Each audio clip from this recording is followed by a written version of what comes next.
Welcome to yet another episode in Inner Guide Q&A program. So today we are going to discuss how to deal with toxic people. So toxic people can be found everywhere in this society, right? Sometimes toxic people can be found in our family, right? Maybe they can be found in our neighborhood. Maybe we can find them as our friends. So in one way or another, we have to deal with these people. And also, we have that intention that we should not get hurt ourselves, and also we should not hurt others, right? So we need to find a way to deal with these people. So today we are going to discuss about that.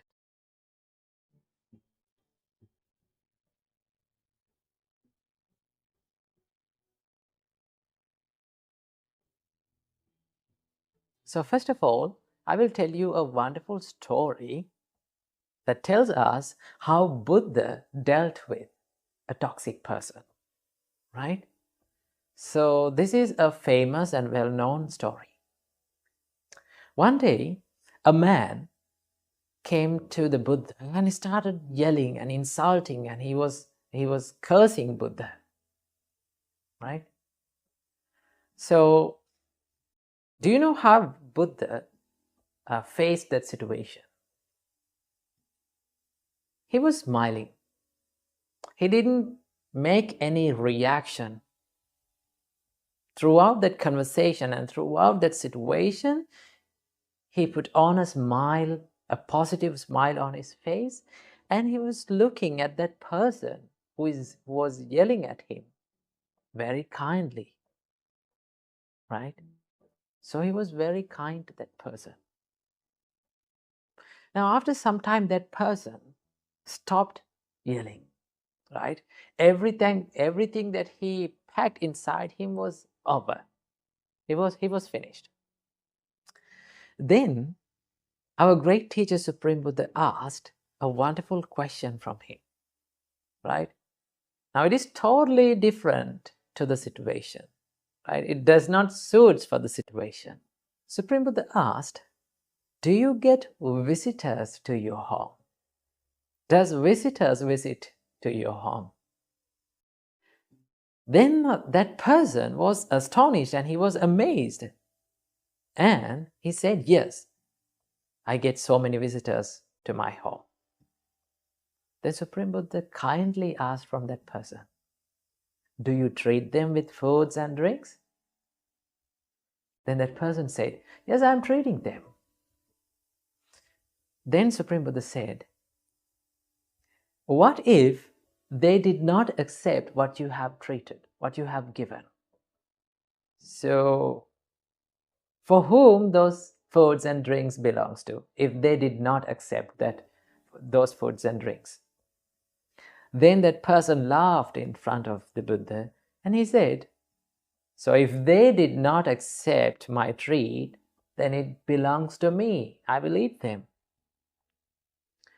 Then our Supreme Buddha, with a great and wonderful, kind smile in his face, he said, same goes with this situation, man.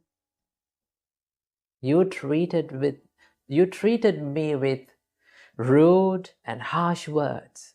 You treated me with anger. But I am a person who is not accepting anything that you have given to me. I will never accept those rude and harsh words that you treated me. Right? So if I do not accept anything that you have given, then everything that you gave to me belongs to you. Then you should eat it. Right? Then that person was amazed. Then his anger was cooled down. Then after, Supreme Buddha preached the Dhamma, his teachings to him. After that, he became a follower of our great teacher, Supreme Buddha. Now see how positively and how successfully our great teacher Supreme Buddha dealt with that toxic person. Now, if we were in that situation, what would be our reaction? Normally, when people yelling at us, we try to talk to them back. We try to prove them wrong, right? We try to control them with our rude and harsh words.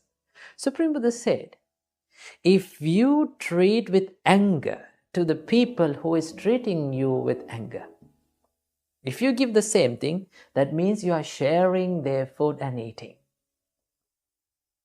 right?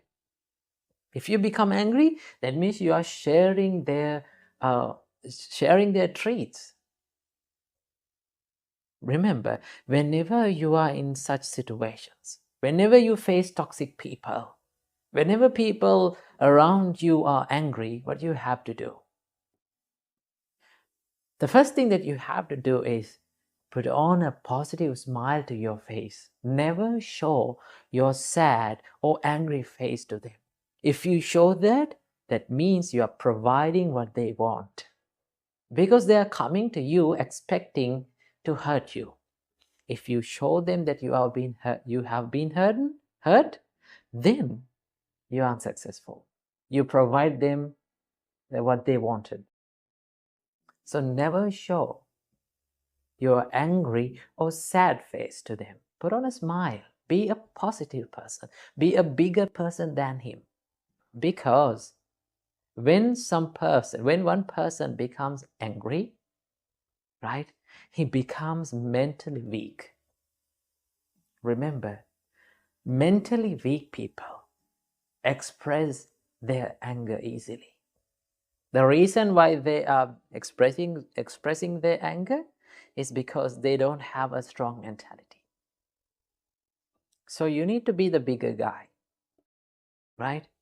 To be the bigger guy, you have to be positive, you have to smile, and you have to be motivated with virtues and morals. Okay? Be the best version of yourself. Don't try to talk to them back. That is the first thing. And also, you have to listen to what they tell, what they speak, right? Set apart and leave behind the person. Don't care about the person. Care about what they say, right? Sometimes they may be yelling at you because of a mistake that they think that you have done, but in reality, sometimes you haven't done it. So what you have to do? You have to listen to that and understand what they say, right? Give a big attention to what they say, right? So if they complain you about a mistake or something else, then you have to think, is that mistake prevails in my life, right? Is that mistake is inside my life? Have I done that mistake really, right? If you have done some mistake and if that is the reason that they are yelling at you, then you have to correct your mistake. But never show the face of anger or sadness. Okay? Then you have to correct it. If you haven't done any mistake, and still if they are complaining you, then don't try to prove them wrong. Because each and every time you try to prove them wrong, they may be understanding it in a wrong way.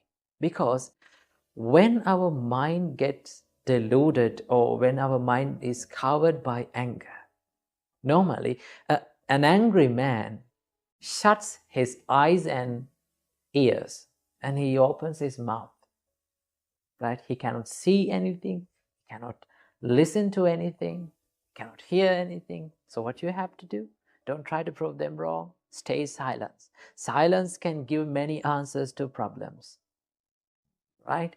So if you need to prove them wrong with your success, not with your words, right? That is how we do it. So you have to set apart the person and listen to what they say. If you have done a mistake, correct it. If you haven't done a mistake, leave it behind. Don't care about that. So the best practice that you can do to generate and to have this skill is to practice the mind of loving kindness. Right? If you love yourself, you will never like to make yourself angry. If you love yourself, then you will have the opportunity to love others. And if you love others, you will never try to hurt those people with rude and angry words. So practice loving kindness, practice compassion, right? Love, compassion, care, these things can provide many answers to the problems that pop up in our life. So you always need to be kind. You always need to be humble. And also remember, being humble is not being weak. You need to be positive, right? You need to have a good skill to handle these situations. Now, this can be done by visualizing to yourself that how I'm going to face such a situation. If you can visualize that a situation like that now, and if you can imagine in your mind how I'm going to face it, right? If you can see that you are having a good smile on your face, and if you are listening to those people, and you are handling that situation very successfully, then that visualization will help you to deal with in a real situation like that. So practice that, right? That is how we deal with toxic people. Never provide what they want. When they come to you, they need the anger from you. They need to hurt you. So don't provide that. If you did not provide it, you will handle it successfully. So I wish you all, may all of you have that wonderful skill to deal with the toxic people successfully.